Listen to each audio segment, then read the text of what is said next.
Mon invité suivant s'attaque à Flodor et à l'aise. Maître de la patate, il ne fabrique pas nos fameuses French fries, mais un produit tout aussi intéressant. Nous allons découvrir un fabricant de chips aurélien. J'appelle dans le chaudron bouillant Mathieu Maison.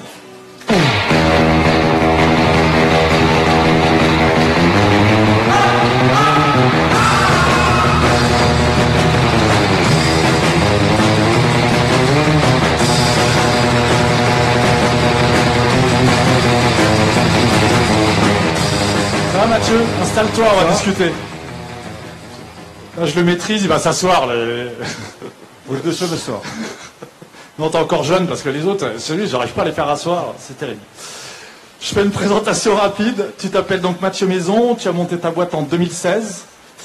Tu fabriques donc des chips à Boisville-la-Saint-Père, que l'on retrouve dans nos grandes surfaces habituelles. Ma première question, d'où est venue l'idée? Je travaillais déjà dans l'agroalimentaire et j'ai été vraiment passionné par ce milieu-là. Et du coup, je voulais produire un produit à partir de la production de la ferme familiale. J'ai pensé à un produit qui était gourmand, j'ai pensé aux chips, donc c'est pour ça. J'ai pensé à ça parce que ma grand-mère faisait ça pour les déjeuners de famille le dimanche. Et je me suis dit, pourquoi pas faire des chips, et voilà. D'accord, bonne idée. Tu produis combien de paquets par an?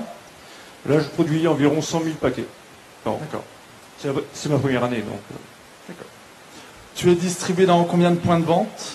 J'ai un peu plus d'une centaine de points de vente pour l'instant, principalement en Eure-et-Loire, un peu sur la région parisienne et dans le Loiret. D'accord, parfait. Des difficultés particulières? Alors quelques difficultés forcément à la création. Déjà pour savoir quel est le potentiel de vente, c'est pas facile au début quand on part d'une page blanche comme moi. Ensuite, des difficultés pour savoir qu'est-ce qu'il fallait faire pour créer une entreprise alimentaire, quelles étaient les normes, etc. C'est pas facile d'avoir toutes les données et de les trouver. Et après,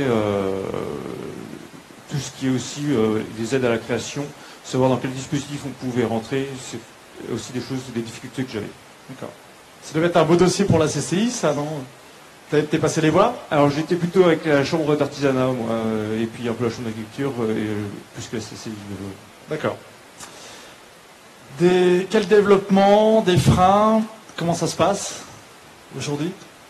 Alors aujourd'hui, là, je viens de recruter 2 personnes. Donc le but, c'est d'augmenter au moins doubler le volume sur cette année. Et après, on verra, suivant le rythme qu'on atteint, comment on fait sur la suite. D'accord. Bon, on va être content que tu recrutes. Cette étape, elle aura un peu moins de protégés. C'est la seule entreprise qui est heureuse quand elle a du monde en moins, quand même. Pour finir, j'ai une question technique. Pourquoi tes chips ne sont pas grasses comme les autres marques? Alors, on a mis au point une centrifugeuse en fait, qui permet d'extraire l'excès d'huile qu'il y a sur la chips. C'est pour ça qu'elles sont légèrement moins grasses que les autres chips. D'accord. Bon, bah parfait. On applaudit bien fort Mathieu.